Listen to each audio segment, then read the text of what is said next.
बिस्मिल्लाहिर्रहमानिर्रहीम। अस्सलाम वालेकुम नाज़रीन, आप यूट्यूब चैनल देख रहे हैं। मैं इमरान खान हूँ। डोनाल्ड ट्रंप को एक बहुत बड़ा झटका लगा है, इस पर हम बात करेंगे, लेकिन आगे जाके वीलॉग में पहले पाकिस्तान के अंदर कुछ खबरें वो आपके साथ शेयर कर देते हैं। नाज़रीन, जो टाउट है उनकी ज़रूरत बहुत बढ़ गई है और ये एस्टेब्लिशमेंट कर रही है। एस्टेब्लिशमेंट अपने पाँव पे वो कुल्हाड़ा मार रही है कि कल को ये बैठ के रोएंगे कि हमने क्या किया। आज भी एस्टेब्लिशमेंट जनरल याजा हो, जनरल अयूब हो, जनरल ज़िया हो या जनरल मुशर्रफ हो, उसके किए धड़े के ऊपर किसी किस्म का जवाब देने की पोजीशन में नहीं है। और जो कुछ ये आज कर रहे हैं ये उससे भी बहुत ज़्यादा घटिया और बुरे लेवल के ऊपर चले गए। तो टाउटों की जरूरत इतनी बढ़ गई है कि वो अब अवामी शऊर और इज्तमाही अवामी सोच की तौहीन कर रहे हैं। यानी मिलिट्री एस्टेब्लिशमेंट का पैगाम पहुंचाते हुए एक टाउट ने यह भी कहा कि अवाम से भी गलत फैसले हो जाते हैं और उन्हें नहीं माना जा सकता। यानी अवाम का जो गलत फैसला है ना, वो एक ही गलत फैसला है कि उन्होंने पाकिस्तान की एस्टेब्लिशमेंट को नकेल नहीं डाली। उन्होंने एक भी डिक्टेटर को जूते मार के नहीं निकाला। अगर लितरॉल की होती ना अवाम ने, तो आज मुल्क में सारा कुछ ठीक होता। बस यही एक अवाम से गलती हुई है, बाकी अवाम ने कभी कोई गलत फैसला नहीं किया। अवाम कायदे आजम के साथ खड़ी हुई, अवाम जुल्फ़िकार अली भुट्टो के साथ खड़ी हुई, आज अवाम इमरान खान के साथ खड़ी है। अवाम हर मजलूम के साथ खड़ी होती है। अवाम दुरुस्त वक्त में जब भी पाकिस्तान का किसी भी मुल्क के साथ कोई फड्डा होता है, अवाम अपनी फौज के साथ खड़ी होती है। अवाम पाकिस्तान के साथ खड़ी होती है और पाकिस्तान की सलामती के साथ खड़ी होती है। आज भी अवाम दुरुस्त सिमत में खड़ी है और इमरान खान को मुंतखब करके अवाम ने बताया कि जनाब हम यहाँ खड़े हैं, लेकिन एस्टेब्लिशमेंट ये हमेशा गलत सिमत में खड़े हो जाते हैं जाके, और अवाम के इज्तमाही शऊर की ये तौहीन कर रहे हैं। अब टाउटों के जरिए से ये कहलवाया जा रहा है कि जनाब जमहूर का अवाम का फैसला गलत था, लिहाजा हमने अपना फैसला लाकर बंद कमरों में मुसल्लत कर दिया। अब किसी को अच्छा लगता है लगे, नहीं लगता ना लगे, क्यों जी, ये कैसे हो सकता है। और ये एस्टेब्लिशमेंट इस किस्म के टाउटों से जो बयानियां बनवा रही है ना, कल को ये लोग पछताएंगे। अवाम को कई दहाइयों पहले इन नौसरबाजों को पहचान लेना चाहिए था, लेकिन देर हो गया, दुरुस्त हो गया। कम से कम लोगों को अब ये जरूर पता है, और चाहे इमरान खान की वजह से पता है, चाहे और बहुत सारे लोग हैं जिनकी वजह से पता है, लेकिन लोगों को पता है कि किसने क्या किया है पाकिस्तान के साथ। नाज़रीन, तहरीक तहफ़्फ़ुज़ आईन पाकिस्तान के कायदीन लाहौर पहुंच गए। हुकूमत एक चीज में कामयाब रही कि रस्ते में कहीं पे भी हुकूमत ने कोई बड़ा इज्तिमा नहीं होने दिया।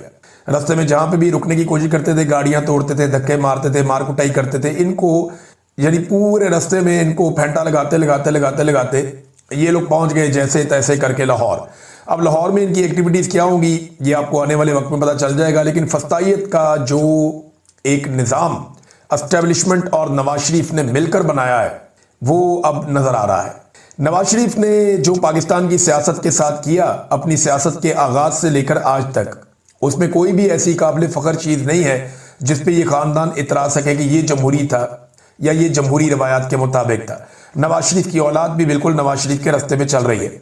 हुकूमत को ये कामयाबी रही कि उन्होंने कोई भी पॉलिटिकल जो अपोनेंट्स हैं उनको मौका नहीं दिया पूरे रास्ते में कि वो इकट्ठे हो सके, मगर तहरीक तहफ़्फ़ुज़ आईन पाकिस्तान वाले ये कामयाब रहे इस मामले में कि उन्हें बहुत सारे ऐसे मनाजिर मिल गए जो अपोजिशन ढूंढती रहती है कि हमारे ऊपर जुल्म और जबर हो रहा है। नाज़रीन, जो रशीद यूसुफ का मैंने आपको पिछले वीलॉग में बताया, हंजरवाल में जिनके घर के ऊपर पुलिस ने धावा बोला और उसके बाद वो अस्पताल में जामक हो गया, ये जो हकीकत है वो अब सामने आ रही है। आगा शेख सरवर साहब ने इसको रिपोर्ट किया। वो बताते हैं कि रशीद यूसुफ रिक्शे का ड्राइवर था और इनके 4 बच्चे। इनके घर में पुलिस आती है और इनके ऊपर बंदूकें तान लेती है, और इनकी जो छोटी बेटी है उसके सर पे बंदूक तानी, वो बड़ा दिल बर्दाश्ता हो गया। इसको घसीट कर ले गए, इसको थाने ले गए और वहां इसका इंतकाल हो गया। अब ये घर वाले बता रहे हैं कि इंतकाल जो है वो थाने में हुआ और फिर अस्पताल में मुंतकिल कर दिया गया बाद में कि जनाब ये अस्पताल जाके फौत हो गए। अब ये एक और आदमी का कत्ल हो गया सिर्फ इसलिए कि मरियम नवाज को पसंद नहीं है कि कोई इमरान खान के हक में आवाज उठाए या इमरान खान का झंडा उठाए। तो जो शख्स भी इमरान खान के करीबी होगा या जिस शख्स पे इस बात का अंदेशा होगा कि ये बाहर निकलकर पाकिस्तान तहरीक इंसाफ का नारा लगा सकता है, उसके घर पे धावा बोला जाएगा, बच्चों के सरों पे बंदूक रख दी जाएगी और वो शख्स फिर थाने में जाके फौत हो गया। ये जुल्म नहीं है तो और क्या है। देखिए, एक बात जो है ना वो बड़ी ठीक की वहां पे अचक ज़ई साहब ने, उन्होंने कहा जी इस तरह इनकलाब नहीं आएगा। इनकलाब कभी भी रेडीमेड नहीं होता। इमरान खान के फॉलोअर्स और उसको चाहने वाले लाखों हैं जो उनको मिले हैं, लेकिन तंजीम की हालत यह है कि कहीं 20 बंदे इकट्ठे नहीं हो सकते, ऐसे इनकलाब नहीं आता। ये अचक ज़ई साहब ने कहा और ये बिल्कुल ठीक उन्होंने आईना दिखाया। हमें ना पाकिस्तानियों को रेडीमेड किस्म का इनकलाब चाहिए कि हम सुबह उठें तो पता चले कि पाकिस्तान में इनकलाब आ गया है। हम अपने तौर पे कोई कोशिश करना नहीं चाहते। देखें, लोगों को खड़ा होना पड़ेगा, आवाज उठानी पड़ेगी, एक साथ निकलना पड़ेगा, वरना फिर यही सब कुछ चलता रहेगा। और मुल्क और मईशत पूरी तरह से जमूद का शिकार रहेगी। यानी ये निज़ाम अगर ऐसे भी चलता रहे कि लोग ना तो इनकलाब लेकर आए, ना बाहर निकले, ना एहतजाज करें और ना कोई बहुत बड़ा मुजाहरा करें, या लोग रियासत के खिलाफ खड़े भी ना हो और ऐसे इसी तरह चलने भी दे, तो फिर कोई काम नहीं चलेगा। ना पाकिस्तान आगे बढ़ेगा, ना मईशत चलेगी, मुल्क जमूद का शिकार रहेगा। क्योंकि लोग बदजन तो हो गए हैं, काम तो कोई करना नहीं चाहता, ना कोई इन्वेस्टमेंट करना चाहता है। पाकिस्तान तहरीक इंसाफ को एक बड़ा मौका मिल गया कराची में जलसा करने का।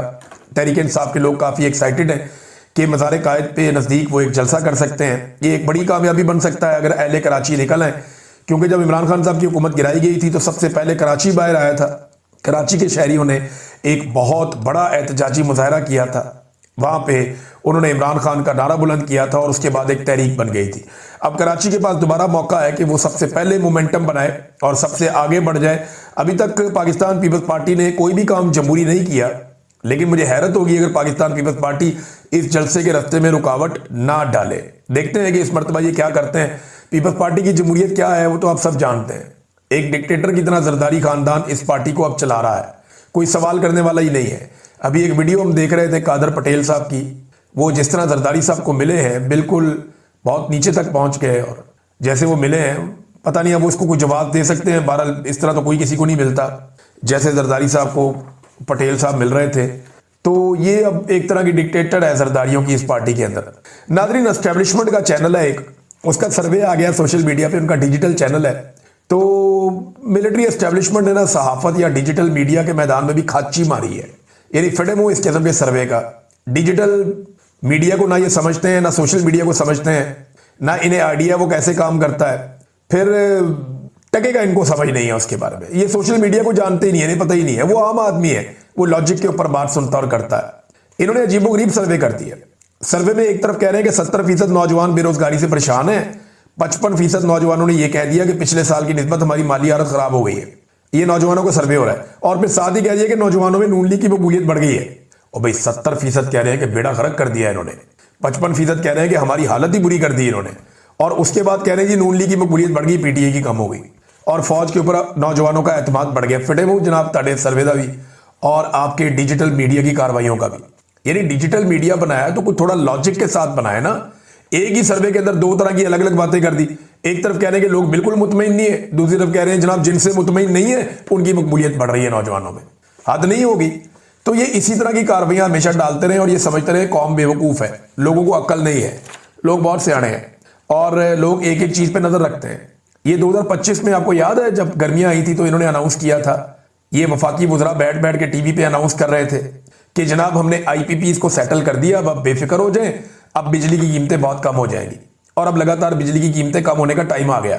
ये इन्होंने बिजली की कीमतें कम की हैं, ₹1.80, यानी ₹2.25 से ज्यादा का यूनिट इन्होंने बेसिक फिर बढ़ा दिया। एक मरतबा फिर बिजली की कीमत में इजाफा कर दिया। तो आईपीपीज को इन्होंने कहां काबू किया, कहां बिजली की कीमत कम हुई, बल्कि उसकी कीमत बढ़ गई है। वजह यह है कि ये पैसा इकट्ठा नहीं कर पा रहे, पाकिस्तान में सरमायाकारी नहीं आ रही, कोई पैसा लगाने के लिए तैयार नहीं है। अब ये घरेलू सार्फिन के ऊपर बोझ डाल रहे हैं, इंडस्ट्री बंद हो रही है, एक्सपोर्ट्स पाकिस्तान की लगातार कम हो रही हैं। तो जितना पाकिस्तान को माशी नुकसान हो रहा है उसके नतीजे में ये फायदा उठा रहे हैं। हुकूमत ये कर रही है कि जनाब ये चीज महंगी कर दो, वो चीज महंगी कर दो, ये भी चीज महंगी कर दो, इनसे से ज्यादा पैसा ऐंठ के अपने कौमी खजाने में डाल दो और तरक्याती मनसूबे सारे बंद कर दो और पैसा जमा करो। वक्त आने पर हम इस्तेमाल करेंगे अवाम के खिलाफ और वक्त आने पर हम लोगों में पैसा बांट के वोट भी ले लेंगे। वोट इनको फिर नहीं मिलने। नाज़रीन, अब जरा इंटरनेशनल फ्रंट पे जाते हैं। डोनाल्ड ट्रंप को क्या झटका लगा वो मैं आपको थोड़ा बता देता हूं, लेकिन उससे पहले ईरान में इंटरनेट की टोटल बंदिश रिपोर्ट हो रही है कि मुकम्मल तौर पे वहां पे कोई शट डाउन है इंटरनेट का। ईरान से किसी भी किस्म की मुसद्दका इतलात या मुसद्दका खबरें नहीं आ रही। एक तरफ के लोग हैं जो प्रो ईरान है, वो ये कह रहे हैं कि ईरानी रिजीम को किसी किस्म का कोई खतरा नहीं है, छोटा मोटा एहतजाज है लोगों का, और वो उसे कह रहे हैं कि ये बैरूनी ताकतें करवा रही हैं, यानी ईरान के खिलाफ एक साजिश के तौर पे वो इसे देख रहे हैं। और वो ये कहते हैं कि ईरान के अंदर जो एक इस्लामी हुकूमत है उसे किसी किस्म का कोई खतरा नहीं है। दूसरी तरफ जो रिपोर्टिंग हो रही है वो ये है कि ईरान का जो रजीम है वो शदीद मुश्किलात का शिकार है और पहली मरतबा उनके खिलाफ बहुत बड़े पैमाने पर अवामी मुजाहरे शुरू हो गए हैं। अब ये है दोनों तरफ का मौक़िफ़। हकीकत तो एक है, वो ये है कि अगर इंटरनेट बंदिश करनी पड़ रही है और काफ़ी लोग जो हैं वो जान से चले गए हैं, लोग मारे भी गए, लोग जख्मी भी हुए, जगह जगह पे लोग मुजाहरे कर रहे हैं, कुछ जगह पे पुरतशद्दुद मुजाहरे अगर रिपोर्ट हुए हैं। अगर ईरान के रजीम को कोई बहुत बड़ा खतरा नहीं भी है तो फिर भी खतरा तो है। और ये जो इकदाम हुकूमत उठा रही है कि इंटरनेट की बंदिश या मवासलात की बंदिश, ये साबित करता है कि खतरा है। अब ये कितना खतरा है इसके बारे में हम कुछ नहीं कह सकते, लेकिन फिर भी ईरान के अंदर एहतजाजी मुजाहरे हो रहे हैं और ये अनप्रेसिडेंटेड है, बड़े लंबे अरसे से ऐसा हो रहा है। लेकिन ना ईरान की हुकूमत गिराने के लिए, वहां रजीम चेंज करने के लिए बहुत सारे अमरीकी हुक्मरानों ने बड़ी कोशिश की है, लंबे अरसे तक कोशिश की है, लेकिन ईरान का रजीम तब्दील नहीं हो सका। अब ईरान के अंदर से जो है वो एक ऐसी आवाज उठना शुरू हो गई है, ऐसा एहतजाज होना शुरू हो गया है जिससे उम्मीदें बांध ली है कुछ लोगों ने। क्या ये उम्मीदें पूरी होंगी, इसका हमारे पास अभी जवाब नहीं है, लेकिन ये जवाब हमारे पास है कि ईरान के अंदर जो अब हो रहा है वो माजी की निस्बत मुख्तलिफ है। इसका रद्देअमल या इसका नतीजा क्या होगा, इसको फिर हम रिपोर्ट करेंगे जैसे जैसे चीजें आगे बढ़ेंगी। ट्रंप ने ईरान को बड़ी खौफनाक धमकियां लगाई, लेकिन ट्रंप कहता क्या है? वो कहता है जी यहाँ पे एक रजीम है जो मुसल्लत शुदा है। वो ये कहता है कि अवाम की उमंगों के खिलाफ है। वो ये कहता है कि ईरानी अवाम को आज़ादी चाहिए। वो ये कहता है कि खबरदार अगर मुजाहिरीन पर सख्ती की या गोली चलाई या ऐसा कोई और हरबा इस्तेमाल किया तो मैं आपके ऊपर हमला कर दूंगा। वो इंटरनेट की बंदिश पे रद्दमल देते हैं अमेरिकन।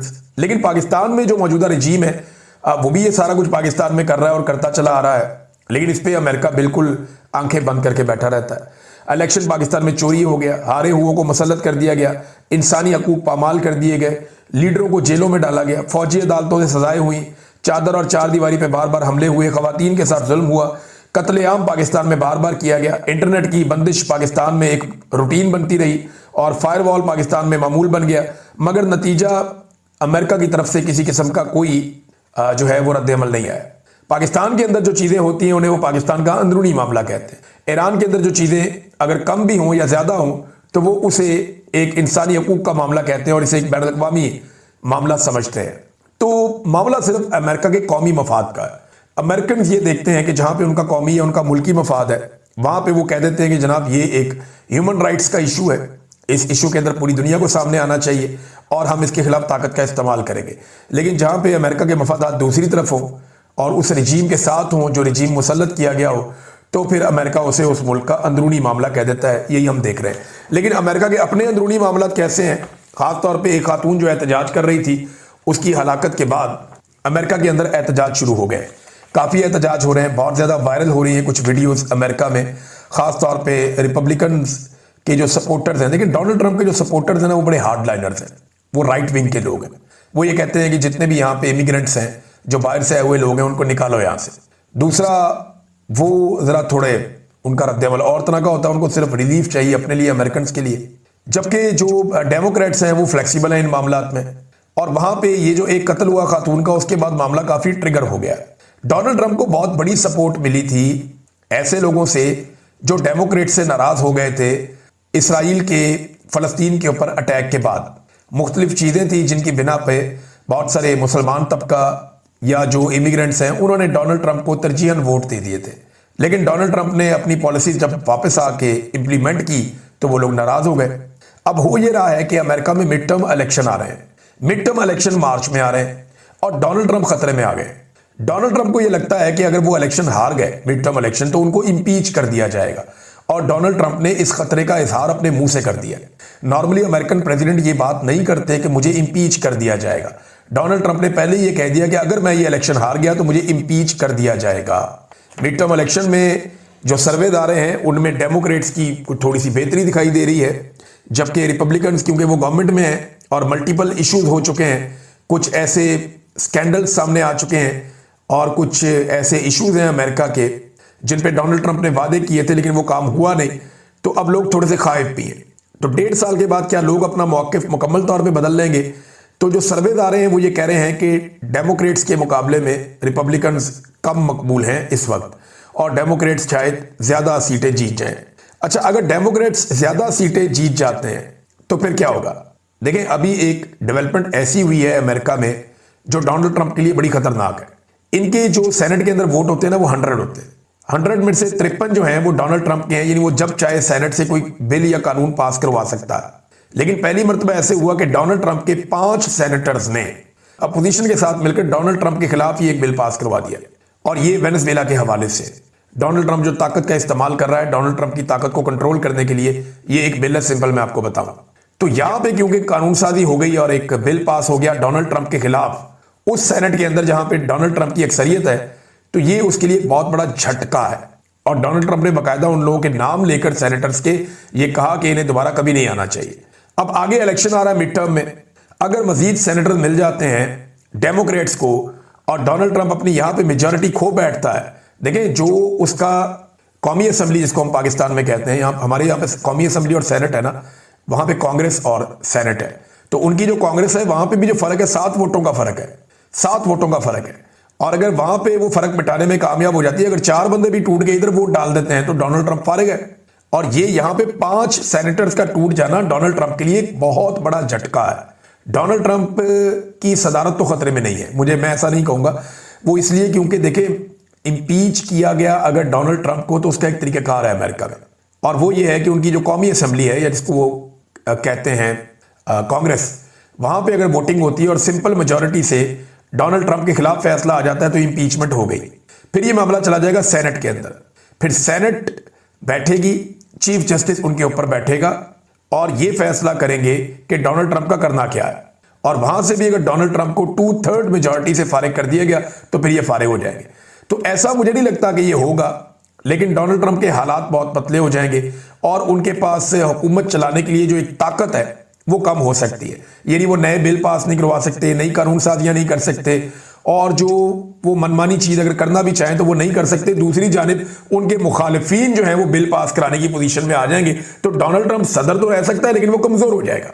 इस बात का खदशा डोनाल्ड ट्रंप को भी है और डोनाल्ड ट्रंप ने खुद कह दिया, देखिए ना, ममदानी वाला इलेक्शन वो हार गए, 1-2 और इलेक्शन है जहां पे डोनाल्ड ट्रंप मुकाबला नहीं कर सके। अभी मिड टर्म इलेक्शन आ रहा है, अगर यहां पे डोनाल्ड ट्रंप को झटका लग गया, और इसी के लिए डोनाल्ड ट्रंप ने पेट्रोलियम मसनूआत बहुत सस्ती की हैं अमेरिका में, लगभग 25% तक पेट्रोल की कीमतें डोनाल्ड ट्रंप ने कम की हैं। वो बहुत सारी चीजों में अपनी पब्लिक को मार्च के महीने तक रिलीफ देने की कोशिश करेगा ताकि डोनाल्ड ट्रंप किसी तरह भी मिड टर्म इलेक्शन में सर्वाइव कर जाए। और अगर वो सर्वाइव कर गया तो फिर अगले इलेक्शन तक डोनाल्ड ट्रंप काफी सिक्योर हो जाएगा। लेकिन यहां पे इम्कानात बहुत कम है क्योंकि ह्यूमन राइट्स के इशूज और दीगर जो इशूज हैं बहुत सारे, वो डोनाल्ड ट्रंप की मकबूलियत को डैमेज कर रहे हैं। डोनाल्ड ट्रंप का जो अपना वोटर है, रिपब्लिकन का पक्का वोटर, वो कभी कहीं नहीं जाता, वो खड़ा रहेगा डोनाल्ड ट्रंप के साथ। लेकिन दूसरी जानिब जो डेमोक्रेट्स का वोटर है वो डेमोक्रेट्स के साथ ज्यादा शिद्दत के साथ खड़ा हुआ दिखाई दे रहा है। अब देखना यह है कि जो स्प्लिट वोट होता है अमेरिका के अंदर, जो इस दफा डोनाल्ड ट्रंप को पड़ गया था, वो मिड टर्म इलेक्शन में कहां जाता है, इसके ऊपर डोनाल्ड ट्रंप का पूरा इलेक्शन डिपेंड करता है। अगर डोनाल्ड ट्रंप इंपीच हो भी गया तो सदर रहेगा अमेरिका का, बहुत मुश्किल है कि वो सदारत से हटा दिया जाए। लेकिन जो इंपीच हो जाता है ना, उसके बाद इखलाकी जवाब खत्म हो जाता है और फिर हुकूमत करने के लिए उसके पास कभी भी अक्सरियत नहीं रहती, यानी वो बिल पास करवाना, कानून साजी करना, इन चीजों में वो बहुत कमजोर हो जाता है। मैं डिटेल में जाऊंगा कि ये कैसे होता है टेक्निकली, अगर कभी ये मौका आया तो आपको सारा हम समझाएंगे कि अमेरिकन सिस्टम काम कैसे करता है। बहरहाल सिर्फ इतना आप याद रखें कि डोनाल्ड ट्रंप के लिए सारी चीजें वहां पे आसान और अच्छी नहीं है जैसे कि आज से 1-1.5 साल पहले थी। यानी जिस तरह जब डोनाल्ड ट्रंप इलेक्शन लड़ रहे थे तो अगस्त, सितंबर और अक्टूबर में जो उनकी मकबूलियत का ग्राफ ऊपर जा रहा था अमेरिका में, खासतौर पर जब डोनाल्ड ट्रंप पे कातलाना हमला हुआ, उसके बाद जिस तरह डोनाल्ड ट्रंप ने फ्लाई किया है वो कमाल था। क्या डोनाल्ड ट्रंप इस मर्तबा फिर इलेक्शन से पहले ऐसा कोई जादू कर सकते हैं? ये आपको देखना पड़ेगा। अब तक के लिए इतना ही, अपना ख्याल रखिएगा, अपने चैनल का भी। अल्लाह हाफिज।